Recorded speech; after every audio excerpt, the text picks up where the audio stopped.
What up, world? It's your boy Mark Walter Ward, Super Fact Show, Super Fast Network. Today I got with us one of the illest lyricists coming out of the Midwest right now, Ideal. Make sure you check out his new song with The Crown with October London and Benny the Butcher. How you doing today, brother? I'm good. How about yourself, man? I'm loving life, can't complain. So I mean, off top, I saw congratulations on your success. I saw the songs quickly been added to some pretty notable playlists and everything. Are you surprised by how? Are you surprised at the reaction in general? No, man. I mean, obviously having Benny on there, I feel like he's one of the biggest names in hip hop right now. And the verse he sent me, I was just blessed with, man. He just destroyed it. So I'm not really surprised by it, man. We've been grinding for a long time. This is my first solo project, but I've been at this for like 10 years with my band Midwest Hype. And then I toured Europe with Conway last spring. So I mean, I've been grinding really hard, man. I'm not surprised. But I'm very very happy with it for sure. Got you. Because I know it's a lot of times, even if it's like that quote unquote overnight success, one hit wonder shit that they say, it's like so much behind it. Yeah, man. Like nothing ever really just happens. So I guess like, if you've been, grinding with the band and doing all that stuff, if you check off enough boxes, eventually the success will find you as long as the music's solid. I mean, that's the process that I trust in. You know what I'm saying? Like, I feel like if you put yourself in a certain position, you know what I mean, and you focus on your craft for long enough, eventually, that those boxes are gonna be checked, like you said, and those roads are gonna cross. Did you ever Hopefully, want, did you ever think about like what your career would have been like in the pre-internet era? bro. It's funny that you mentioned it, man. I was just having this conversation with some of my people, man. I'm a little bit jealous. I'm a little bit jealous of like artists that didn't have to do social media nonstop. You know what I mean? Like when you were just like, some of my favorite bands like the Chili Peppers or something. You know what I mean? They got together, they did like one song, they got a record deal off it right away. So I'm a little bit jealous of it. I think it's like a double-edged sword. It's like, what I mean, all the social media can be your best friend or your worst enemy, depending on how you look at it. So I'm a little bit jealous of it, man. But I mean, I love where my career is at right now. I'm very happy with it. Like, I'm happy that I can reach people, quickly. Like, I have a distribution deal for this album, but I'm still an independent artist. So social media is really important to me. But yeah, it's a double-edged sword for sure. I mean, in some ways, these days, being an independent artist is more of like a mindset than anything. Because I mean, it's pretty hard not to have some type of deal associated with releasing music. Yeah, man. I mean, I always wanted a distribution deal. Mine's with 6 Degrees. They're a subsidiary of Universal. I grew up on like No Limit when I was a kid, and like Master P, he's still just insanely rich from releasing all his own albums, just having a dope, I think it was priority distribution deal. So I'm really happy with mine right now, but it's also a different era. You know what I mean? That was when people sold records and you made money off of that. So this is a different time. Who was your favorite artist on No Limit? Out of curiosity. I mean, I love Master P, man, and like True, you know what I'm saying? The whole group, Steve Martin, Master P, Soka Shaka, but that was back in the we actually he didn't make any money off me because I was stealing all those records when I was a kid. But man, he put out like 30 a month, you know what I mean? It was like nonstop for 5 6 years. So I always really respected that. Oh yeah, I definitely remember the True album that had the ski mask over the skulls, the double Yeah, disc. buckle up, knuckle up. Yeah, there you go. So I'm sure you're gonna get plenty of questions about Benny, but I wasn't too hip to October London, and your song led me to going down the rabbit hole of listening to more music. How did that come about? Man, he's actually from I split my time between I'm from Gary, originally Gary, Indiana, but I split my time between Michigan and Chicago now. And he's from where I'm at, Michigan is just like 10 minutes from South End, Indiana. And he's from South End, Indiana. So we've known each other for a while, but man, his voice is just so smooth and silky, man. What he does is great. He's also one of the only artists personally managed by Snoop. So right away when that started working itself out, I was like, oh, this is a great thing. Like we're getting ready to open up a dispensary here in Buchanan. And Snoop's last single off of the algorithm. My weed is featured in it. Me and my producers actually in the video, so that all kind of went hand in hand, man. You said your weed? Yeah, yeah, we're getting ready to open up a dispensary up here. I grow marijuana legally. I'm a caregiver in Michigan, and we're getting ready to open up a dispensary, but it's a micro grow, so we have to grow and sell everything ourselves. So you've like come up with your own strain and all that? No, no, we just grow. We're hopefully soon we'll be doing that, but that takes up. That's like if you grow weed, like any weed that you ever smoke, is straight up like oh, hang on, sorry, shit. It's all good. I can still hear you though, Yeah, so keep talking. yeah, yeah. But any weed that you smoke is a female, like a flower. If it's flower, it's a female. And to make all your own strains, you got to have males. You got to like cross them, and a male produces mad pollen. So like if you have pollen around female plants, they get seeds in them. So you can't really do that in the same building. Oh, okay. Man, I was about to ask you what goes into it, but shit. So, so you know, I promise I ain't trying to be sarcastic, but one thing I was gonna ask you after listening to your EP and your music, did you ever have problems with being over analytical? Yeah, man. Yes, I mean, like, you know, what I mean, I really work at perfecting my craft and going really hard. But when it comes to hooks, like, I love working with other people and singers because, like, when it comes to writing hooks, man, I'm always like, make it simple, keep it easy, and I end up with these like multi-syllable rhyme pattern. I'm like, man, I gotta dial it back a little bit. So yeah, definitely, I have to find that balance. You know, like I don't ever want to dumb anything down, but there's a difference between like dumbing it down and just making it digestible for the listener. So that's something that's probably like I would say if I was going to give myself a report card, like trying to be too lyrical and too analytical with my own music is probably one of the things I'm working on the most. You know. Well, see, the reason I ask you that is because like I also detect like a lot of wisdom. So I was curious, you know, I too have a tendency to be over analytical in life. And I was wondering, what do you do to quiet your mind when you feel like you just doing too much? You know what I mean? Smoke a lot of weed, man. I smoke a lot of weed and like I would say the you know like my girls were big into yoga and stuff. I'm trying to do some yoga with her and stuff, but for me like playing basketball, man, like really helps me. I'll go to the Y and just play like a full game against nobody, you know what I mean, just to myself, and that really helps me like clear my head, man, and it's sort of like reset a little bit. So I try to go every day, but you know that doesn't always work out, especially when I'm touring and stuff. Now I can dig it. So, you know, you said you toured in Europe. I saw two of the stops was Paris and Amsterdam, and I'm curious. I'm curious. What's the, is that right? Yeah. Okay. I'm just like it still was mind blowing me to think about it. So I'm curious. Out of the French hip hop fans you met and the ones you met in Amsterdam, what were some differences and similarities you saw? Oh man, like Amsterdam was lovely, bro. It was like it was crazy because it was the first day that we got there. It was the first day that they didn't require any masks, any no nothing, no COVID, nothing. So it was like the whole country just opened up to us, man. And we were only the Yeah, second show, the second concert in the whole country in 2 years. So it was just like everybody was just so happy to be there. You know what I mean? And the concert was yeah. like 3,000 people slammed. You couldn't move in it. You know what I mean? So I feel like the Amsterdam fans and everything, we kind of got like this crazy convergence of things. So like, I don't know if that's how they always are, but they were just like so hyped to be there and so happy to be there. You know what I mean? So that was a huge thing. Paris, it kind of got fucked up because the show got moved at the last minute, and the crowd was really sick. But it was just like I thought the hip hop scene. I always heard that Paris, London had the craziest hip hop scenes, man. In Paris, in particular, like graffiti and breakdance and everything. And I didn't feel as much of a connection there. And they also had a bunch of French rappers with us and stuff, so I felt like there was a little bit of a language barrier too. But in general, man, Europe was amazing, bro. It was just like I'm they sure. were just so happy to have hip hop there, and I was so happy to be playing hip hop there. You know what I mean? It was just like all love all around, really. So on your song, Natural Man, I really fuck with that. Is that you singing on it? No, that's my dude Roddy, man. He's from Miami, man. We linked up just randomly. My producer was on vacation, and he was working at the Apple store, and my producer was getting ready to fly home, so he had a bunch of weed on him. He just gave him some weed. He was like, I'm not trying to fly with it. He's like, if I get arrested, it's stupid as fuck. So he gave it to him, and they just ended up chopping it up. And he was like, yeah, man, I'm a reggae singer. I'm in a band, and he's like through and through like Ital is Vital, Jamaican reggae, Rasta. You know what I mean? And we just now he's like a really good friend of mine, man. We just sent stuff back and forth. Originally we just sent him the beat, and he sent us back a whole bunch like the hook and the bridge and everything. And he was like, "Feel free to move it around however you want." So that just worked out really well, man. And now I consider him like one of my boys. Like we're pretty close. That's what's up, man. Have been saying for a minute that I wish more releases had, you know, back in the day there used to always be like one song with a reggae hook on all the albums, and Yeah, man. you know those primo scratches, which I noticed you've utilized as well. Like you're Yeah, that's definitely a all. student of your history. I see that. Thank you, man. Thank you. Yeah, you know, what I mean, I came up in it, man. Like when I first started rapping, I was just like, I'm just gonna rap better than anybody and everybody forever, for longer than anybody on some like cannabis shit.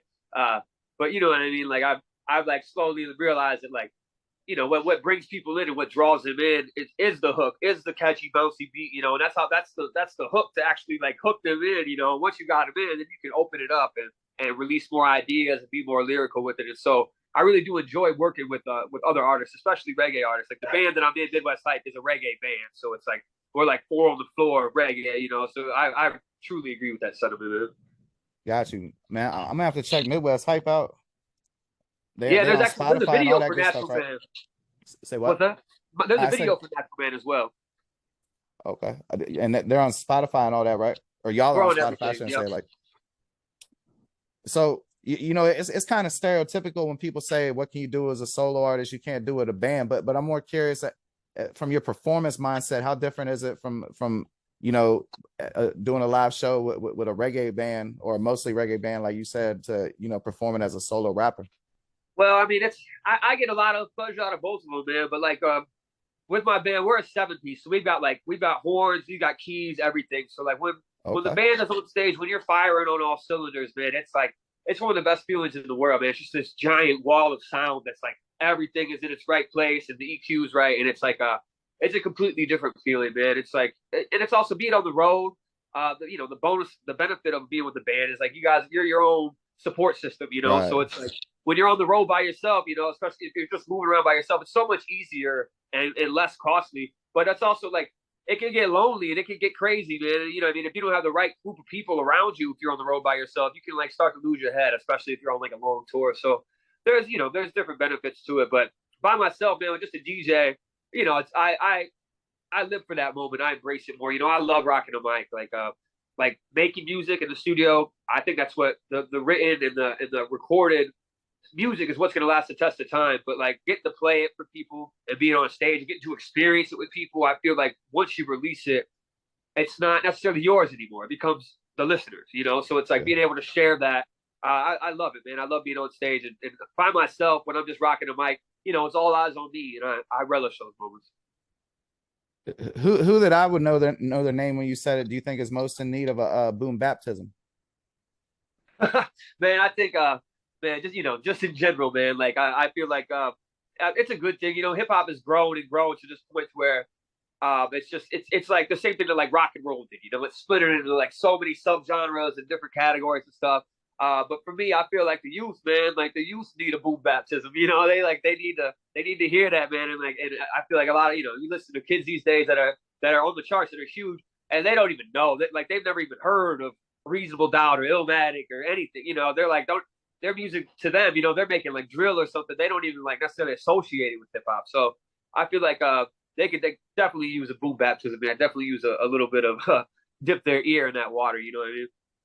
Do you ever like any of it? Because like I fuck with a lot of drill. I don't just mute. I don't Oh no, always I exclude. do too. I do too for sure. I like you know what I mean. I don't really hate on anything, man. Like if it's not my thing, like who am I to be like, well, that shit sucks. It's just like might not be Well, I mean, my you can thing. dislike something without saying it sucks too. You know what I mean? Right? Like Exactly. Exactly. I I'm not the respect biggest it, fan man. of opera. I don't think it You sucks. know, and I like split my time between here and Chicago. So Chicago is real through and through. Like I'm down with a bunch of the dudes from Lyrical Lemonade, and you know what I mean. I hope to play that. And that's like almost all drill. So it's like I don't hate it, man. I enjoy a lot of it, but I do just there. I feel like you should just have a sense of your past, you know what I mean, to know where you're coming from. But that's not, kids. I always wondered how hip hop would rebel against it, and it's like that's how it rebels by not giving a fuck about what the previous generation cared about. And I understand that because I came from that too.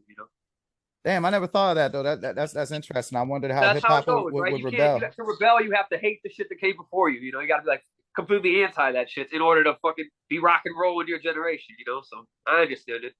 Or like you said on Natural Man, we could hate the police state. I hate the police, bro. I hate the police, man. I don't fuck with cops, bro. Like I grew up in Gary, Indiana, and my producer, he ended up moving out to Colorado for a little bit, came back, and he was like, "We've been selling weed our whole lives." And he's like, "Bro, we've been getting arrested here for years, decades. Like, let's go to Michigan because Gary's only like 20 minutes from Michigan, so we've been up here now for like a decade now, man. I'm 34. I moved up in here when I was 21, so we've been up here for a while." And it's just like night and day, man. Like Michigan wants to give us the key to the city, and Indiana still wants to lock us up. Yeah, that's fucked up. Who would you say? Do you have any non Freddie Gibbs Gary artists you like rappers? Like Oh are yeah, you man. I hip to actually like rock Al with a dude named Rick Corleone and hit Dilla, man. Screwface? Like, what's that? I said, are you hip to like Al Corleone and hit Screwface? Oh yeah, man. All those dudes. I grew up on MCGs, man. They had this song like "We Come From GI." Oh That's yeah, I scary know. shit, but all that, man. Rick Dilla, that's my people, man. Like, I'm actually getting ready to do a show with them. Rick Dilla's actually on my album. And he was like when I was like 11 and 12, that's like all I listened to, man. So yeah, like Gary played a big part in me coming up, man. He used to have a way bigger hip hop scene, but lately I just haven't heard a bunch of new artists coming out of there. But I still respect it, man. It's still where I come from. The MCGs. That's what's up. I'm Yeah, happy that bro. you know about that. So since you Yeah, know man. about Lyrical Lemonade, do you know about MC3G? Yeah, yeah, for sure. Yeah, man. I actually think he's about to get out here soon, or just got out. Man, that's what's up. He had a he had an album that was supposed to come out while he was locked up. The Free Tree album. I No, guess I guess they waited on it. I heard that thing. That thing is insane. yeah, I was actually just talking to his manager the other day, man, and I think we're about to do something here in the near future. Damn, that's super. What's up, man? It's a small Yeah, motherfucking world, huh?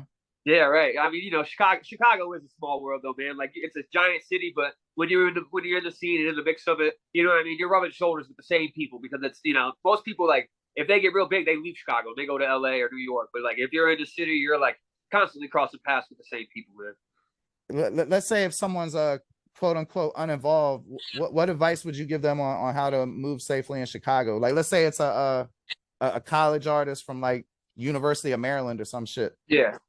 Well, I mean, it's like really, man. Like, if you're not on the south side or the west side, especially the west side, you really don't got much to worry about, man. Like Chicago, like once you're in the city, like once you pass the loop, you can get anywhere in the city in 15 minutes, like in a car or on the train.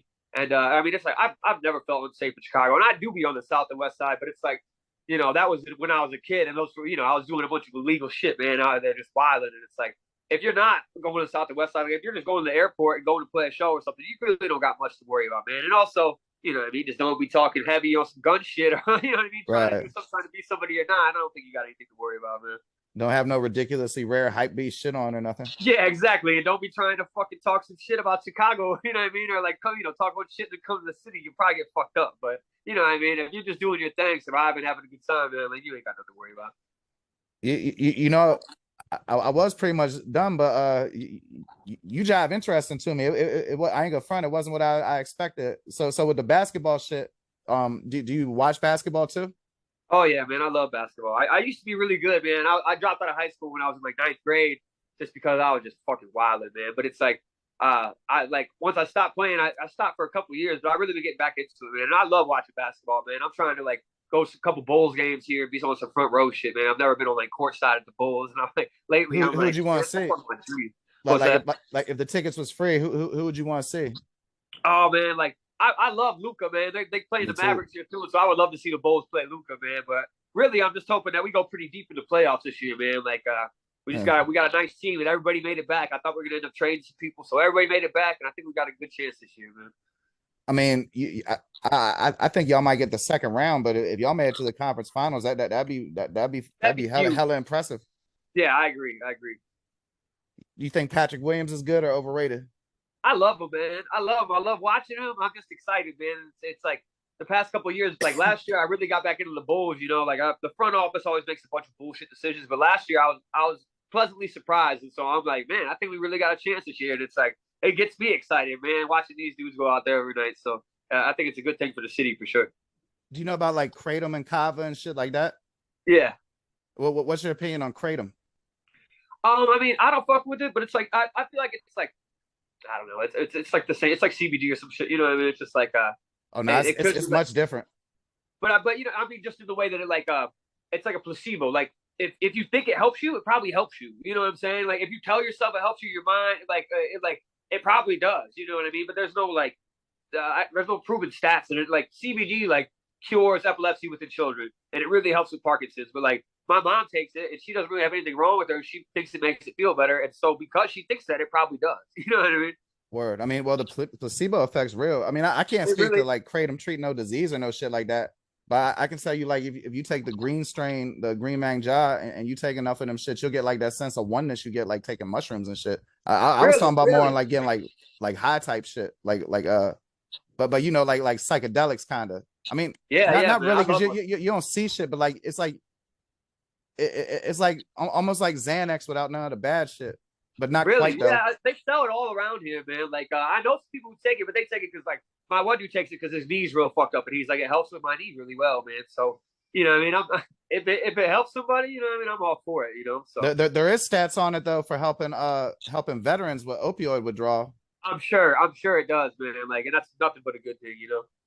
What do you have any opinions on microdosing, like mushrooms or I acid? microdose all the time, man. Like my girl really micros. What, Like I what's love mushrooms. my I've been fault to getting these interrupt you. mushroom What do you chocolate. microdose?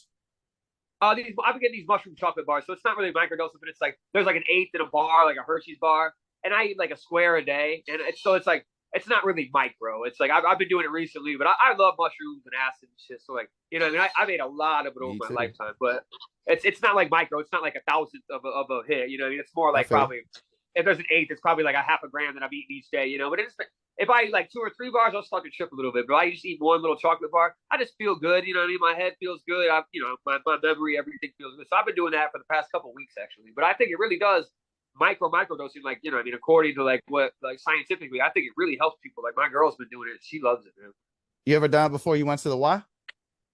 No, man. I like Because you know, I if it helps pool players, I wonder if it help with like shooting jumpers and shit. right. No, I bet it does, man. I bet it does. But no, like when I came up, man, I thought like me and my friends would like split an ounce, like three of us. You know what I mean? I thought that's what Yeah. you were supposed to do. You know, so like as I've gotten older, I'm like, oh man, I think you only like eat a gram, and that's like good. Like we would be seeing all types of crazy shit, having out of body experiences, and I'm like, maybe we were just eating way too much our whole lives, man. Oh, I know about it. I mean, I like the out of body experiences, all that good shit. My problem used to be is like that shit lasted too long. Yeah, man. And then it's like it takes a couple of days to recover as you get older and shit. So that's real. Yeah, no doubt. Are you a reader? Yeah, man. Yeah, I'm like I've stopped like it's been a while. I've just been writing. And I'm busier these days, so it's kind of the first thing that goes out. But yeah, I'm about to get that new Paul McCartney book, man. It's like 2 volumes like this, and it's every song he's ever written with like a little story about it. I love shit like that. So yeah, I do consider myself a reader. I'm trying to get back into more of it though. Damn, I wasn't hip to that. I'll check that out. What's a book that you think everybody should read in their life? Bro, Anthony Kiedis' autobiography, man. It's called Scar Tissue. It's the only book I've ever read more than once. I reread it all the time. It's just like he was just like and the Chili Peppers are my favorite band of all time. So it's like it goes hand in hand. But this dude was like the most rock star shit you've ever heard of from like day one. You know what I mean? Since he was born. And he lived through it all and he's sober and they're still making some of my favorite music that they've ever made at, 55 years old. So it's like to me, that book just like, especially if you like music and rock and roll and shit, man, it's just like it's just insane. The shit that he did and did on purpose, and it's like he lived to tell the story, and it's something that I really love. I'll probably read it again here soon, actually. Do we talk about Point Break in it? Yeah, he talks about all that shit, bro. Like when he was 16, him and Flea used to jump off buildings into pools, and he fucking missed the pool off like a 10-story building, like crazy shit, bro. Like shit that's just Yeah. like, how did you live through that, man? Talk about like shooting like 10 grand worth of heroin, 10 grand worth of cocaine into each arm, and being sober and being like just crazy, dude. Like, crazy, Damn. crazy. Damn. If you talk about Point Break, I get a copy. Then that's No, what's he up. does. He does. Yeah, man. He has like all because like yeah, he did a bunch of small acting roles. All and Flea did too. Flea just put out a autobiography, but that's way different. It's just like some chapters only like a couple sentences, but he wrote it all himself. It's called "Acid for the Children." It's really good too, Asking for the children. man. Yeah, It's a noble cause, a noble idea, yeah, I right. guess. Probably wouldn't be a noble cause. The So I mean to finish up before we get your socials and everything, and thank you for being so gracious with your time. Yeah, After the man. crown, what's the next plan? What's the next release? You got an album Uh, coming?